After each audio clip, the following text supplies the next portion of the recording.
오늘은 야고보서 3장 말씀을 통해서 은혜를 받으시겠습니다.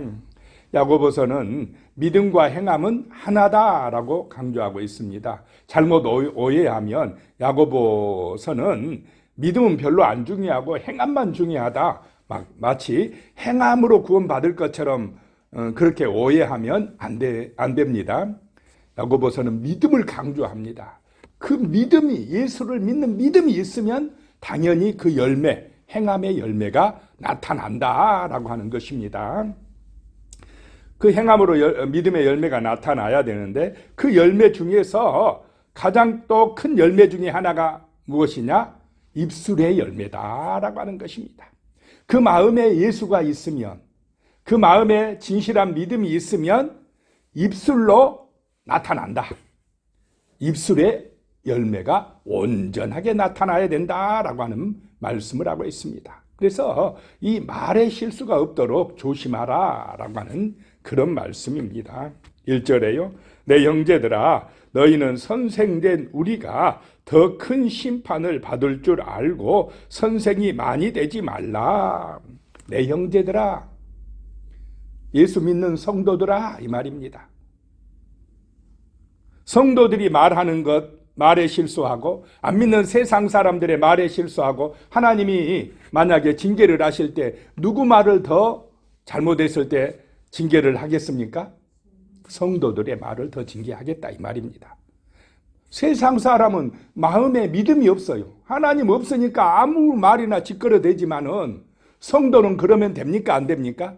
안 된다, 이 말입니다. 마음에 믿음이 있고 예수가 있는 사람은 이 말에서도 책임지고 책임감 있게 하라, 이런 말입니다. 너희는 선생된 우리는 선생되었다, 이 말입니다. 우리는 예수의 은혜로 복음에 선생되었다라고 하는 것입니다. 복음을 전하는 믿음의 사람이 되어가지고 이 말로써 죄를 지으면 되겠느냐라고 하는 것입니다. 그래서 우리는 가르치는 자로서, 성도로서, 책임감 있는 복음의 선생으로서 늘 이 말을 조심해야 된다라고 하는 것입니다. 선생된 우리가 말로 죄 지으면 더 큰 심판을 받을 줄 알아라라고 하는 것입니다. 그래서 선생이 많이 되지 말라, 이 말은 책임감을 가진 선생이 되라, 이 말입니다. 말에 책임질 줄 아는 선생이 되라라고 하는 것입니다. 그래서 그러면 아이고 선생 되지 말아야지, 주일학교 교사도 하지 말아야지, 이런 의미가 아니라 말에 책임지는 사람이 되라는 것입니다. 2절에 우리가 다 실수가 많으니 만일 말에 실수가 없는 자라면 곧 온전한 사람이라 능히 온몸도 굴레에 씌우리라. 우리 인간이 다 실수가 많지만은 온전한 자는 누구냐? 말에 실수하지 않는 사람, 한 입으로 두 말하지 않는 사람, 온전한 사람이다. 하나님이 기뻐하시는 사람이다 라고 하는 것입니다.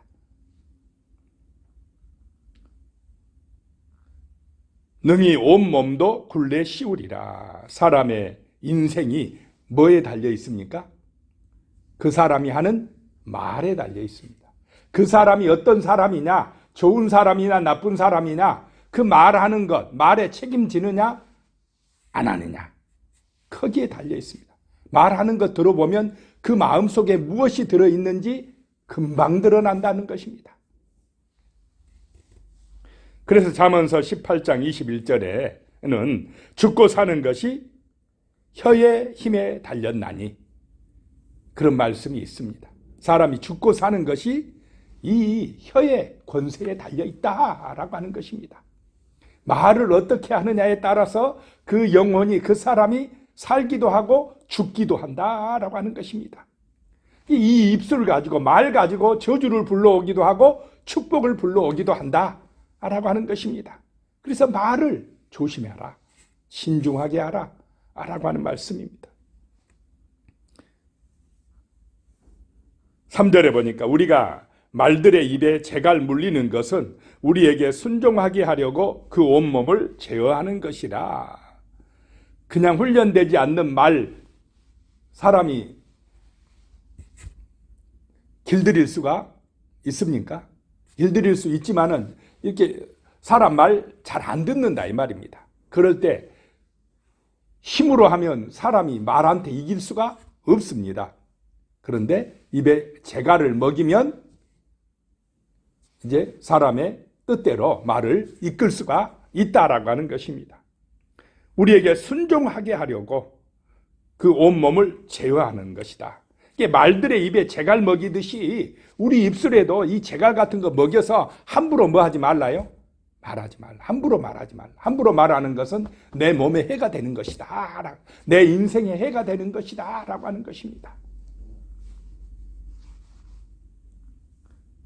4절에 또 배를 보라. 그렇게 크고 광풍에 밀려가는 것들을 지극히 작은 키로서 사공의 뜻대로 운행하나니.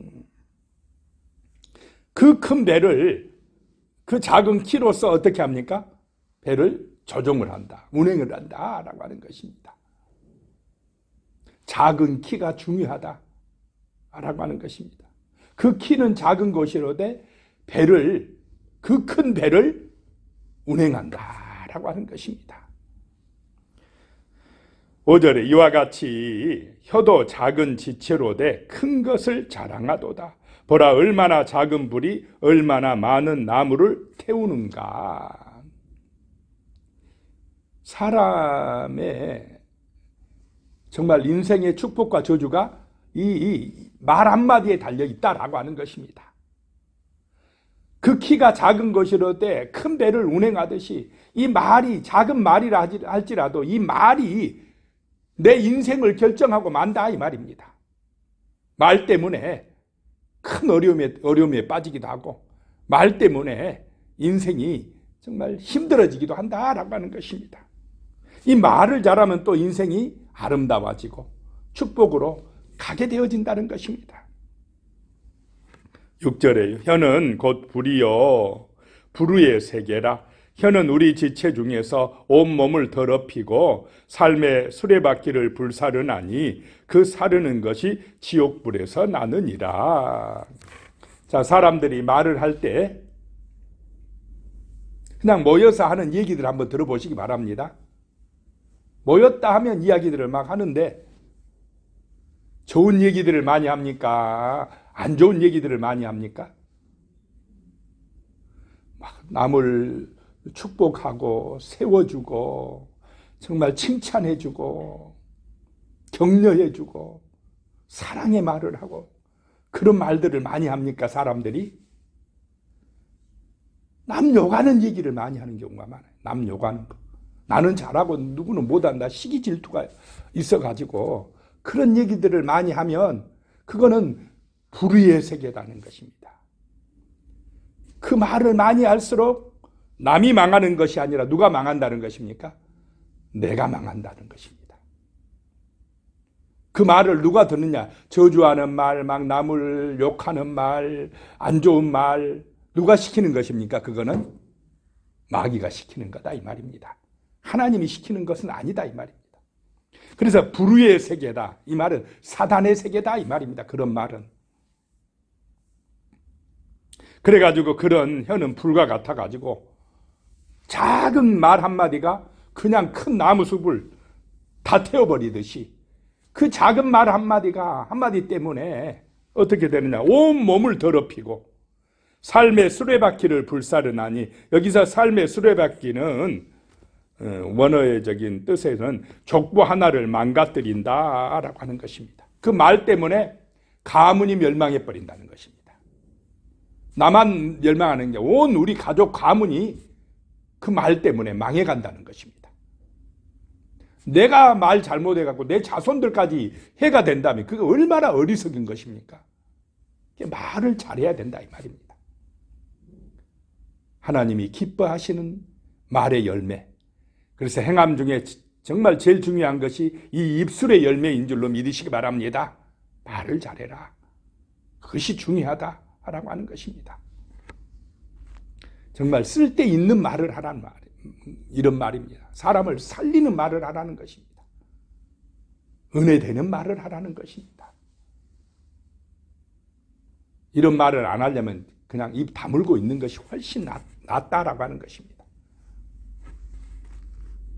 7절에요. 여러 종류의 짐승과 새와 벌레와 바다의 생물은 다 사람이 길들일 수 있고 길들여 왔거니와 그 힘이 센 코끼리도 길들이고 바다에서 막 헤엄치는 돌고래도 사람들이 길들일 수 있었고 산에 사는 새들도 데려다가 사람들이 길들여서 뭐 매 같은 거는 사냥할 때 또 쓰기도 하고 그렇게 해왔지만은 8절에 혀는 능히 길들일 사람이 없나니 쉬지 아니하는 악이요 죽이는 독이 가득한 것이라 라고 하는 것입니다. 제일 다스리기 힘든 거, 제일 길들이기 어려운 것이 뭐다고요? 사람의 혀다 이 말입니다. 혀. 쉬지 아니하는 악이 입에서 나온다 이 말입니다. 쉬지 않고 그냥 죽이는 독이 가득하다.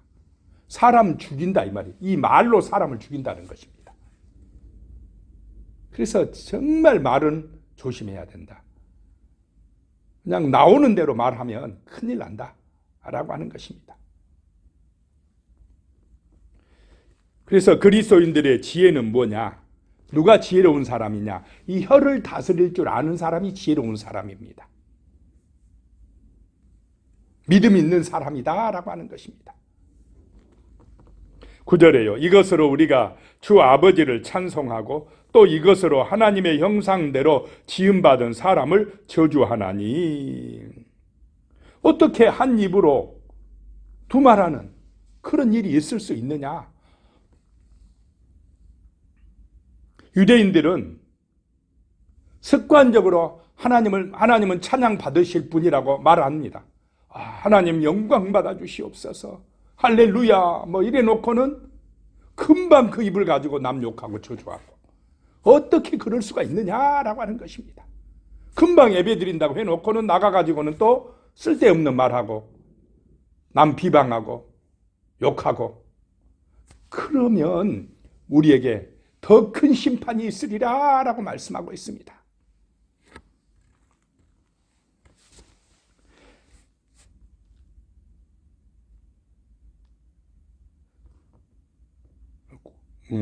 구절에 안 했습니다. 9절에 보면 이것으로 우리가 주 아버지를 찬송하고 또 이것으로 하나님의 형상대로 지음받은 사람을 저주하나니.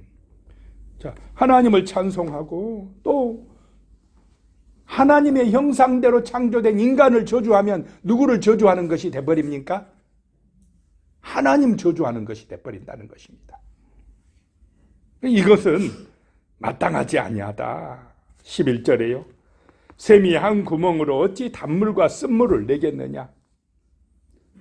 자, 좋은 물, 정말 먹을 수 있는 옹달샘에 좋은 물이 나오면 계속 단물이 나오지. 금방 이거 한번 떠먹었더니 아주 단물이다가 갑자기 또 뜨니까 쓴물이면 그렇게 될 수가 있습니까?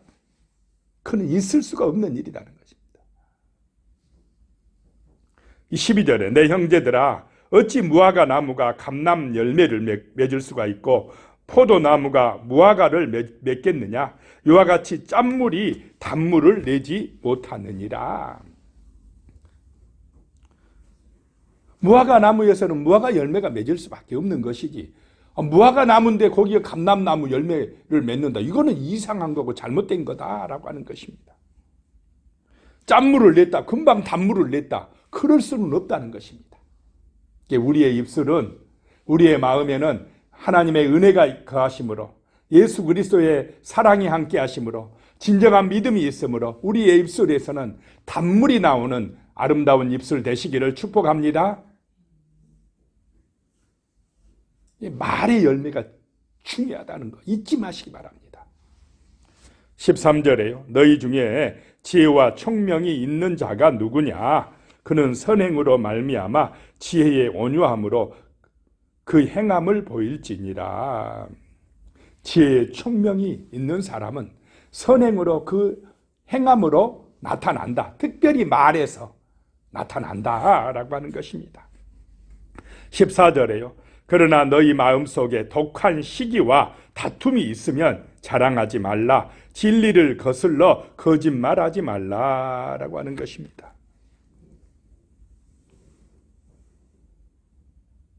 마음속에 이 시기하고 다툼 때문에 말의 실수가 있다는 것입니다. 진리를 거스린다는 것입니다. 시기심, 다툼, 누구를 위해서 누구 때문에 시기합니까? 이 시기심 왜 있습니까? 예수의 은혜가 없기 때문에 시기합니다. 다툽니다. 내가 더 잘났다 이 말입니다. 내가 높아지는 것, 그게 교만이고 죄다는 것입니다. 자, 우리의 마음속에 진실한 믿음이 있으면 철저하게 누구로 충만해야 됩니까? 예수로 충만해야 됩니다. 예수를 본받아야 됩니다. 예수를 높여야 됩니다. 예수를 높이는 길이 뭐냐? 형제를 사랑하는 것입니다. 나보다 남을 뭐하는 길이 예수의 마음이라고 그랬습니까? 더 나았게, 더 귀하게 여기는 마음, 예수의 마음. 이 마음을 품고 살아가라라고 하는 것입니다. 이 마음이 없으니까, 예수의 마음이 없으니까, 사탄의 마음을 가지고 있으니까 시기하고 질투하고 욕하고 비난하고 다투고 그러는 것입니다. 정말 예수의 은혜로 충만하시기를 바랍니다. 그래야 사랑합니다. 말이 아름답습니다. 15절에 이러한 지혜는 위로부터 내려온 것이 아니요 땅의 것이요 정욕의 것이요 귀신의 것이니, 이 시기 질투, 그런 독한 시기와 다툼은 위로부터 내려오는 것이 아니라는 것입니다. 그거는 땅의 것이고 정욕의 것이고 귀신의 것이다. 마귀가 역사하는 것이라는 것입니다. 그래, 이런 마귀한테 놀아나면 되겠습니까, 우리가? 16절에 시기와 다툼이 있는 곳에는 혼란과 모든 악한 일이 있음이라. 시기 질투 있으니까 싸웁니다. 서로 잘났다고 하느라고 싸운다 이 말입니다. 그는 예수를 본받는 길이 아니고 귀신에게 놀아나는 길이라는 것입니다. 성도들이 교회가 이래가지고는 절대로 안 될 줄로 믿습니다. 예수를 본받아서 서로 사랑하고 귀하게 여기며 기도하고 찬송하고 축복하는 이 입술로 어떻게 시기하고 질투하고 욕하고 비난하고 다툴 수 있겠느냐라고 하는 것입니다. 그런 교회가 있다면 더 큰 심판을 받을 것이다 라고 하는 야고보의 경고입니다. 왜 이렇게 야고보가, 예수님의 동생이 이런 얘기를 하겠습니까? 당시 초대교회 안에도 그런 일들이 생기니까 하는 말입니다. 오늘 이 시대의 교회 안에도 이런 일이 없습니까? 그래서 말씀을 주시는 것입니다. 자, 17절에 오직 위로부터 난 지혜는, 하나님이 주시는 지혜는 첫째 성결하고, 그 다음에 화평하고 관용하고 양순하며 긍휼과 선한 열매가 가득하고 평경과 거짓이 없나니 그랬습니다. 다 성령의 열매는 얼마나 아름답습니까? 이로부터 오시는 하나님의 지혜는 첫째 성결해요. 내가 성결합니다. 거룩합니다. 또 화평해요. 성령의 은혜 받은 사람은 어딜 가든지 화목하게 만들 줄로 믿습니다. 마귀의 역사는 자꾸 시기하고 질투하고 다투게 만들고 분열시키지만은 성령의 은혜를 받은 사람은 그냥 싸울 일도 안 싸워요. 화목하게 만들어버려요. 하나 되게 만들어버린다 이 말입니다. 그렇게 하려면 내가 낮아지는 것입니다. 내가 섬기려고 할 때 그렇게 되어지는 것입니다. 화평, 관용하고 마음이 너그럽다 이 말입니다. 좀 너그럽게 그러면 다툴 일이 없어집니다. 좀 이해해주고. 정말 우리 교회는 이런 아름다운 교회인 줄로 믿습니다.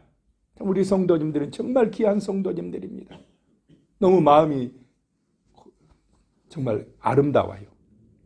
그러니까 화목한 것입니다. 다툼이 없는 것입니다. 문제가 있어도 함께 정말 기도하면서 해결해 나가는 것, 이것이 바로 하늘의 지혜를 받은 사람들, 은혜를 받은 사람들이라는 것입니다. 관용하고 양순하고 긍휼과 선한 열매가 가득하고 좋은 교회인 줄로 믿습니다. 하나님이 기뻐하시는 교회라는 것입니다. 편견과 거짓이 없나니 진실하고. 편견이 뭐냐면 그냥 자기 생각만 옳다고 하는 것, 이게 편견입니다. 18절에요. 화평하게 하는 자들은 화평으로 심어 의의 열매를 거두느니라. 우리는 입술의 열매로 화평을 만들어 가실 줄로 믿습니다. 말을 잘해야 화평하게 됩니다. 기도하겠습니다. 하나님 아버지, 정말로 믿음으로 말미암아 행함의 열매를 맺으라고 하셨사온데 그 열매 중에 가장 큰 열매가 입술의 열매라고 말씀합니다. 우리의 마음에 예수의 마음이 있으므로 참으로 우리의 입술이 아름다운 입술이 되게 하여 주시옵소서. 사람을 살리는 입술이 되게 하여 주시옵소서. 화평을 만드는 입술이 되게 하여 주시옵소서. 진실하고 감사하는 축복된 입술 되게 하여 주시옵소서. 예수님의 이름으로 기도드리오며 이제는 우리 주 예수 그리스도의 은혜와 하나님 아버지의 무한하신 사랑과 성령의 교통하심이 영원히 함께 하시기를 축원하옵나이다. 아멘.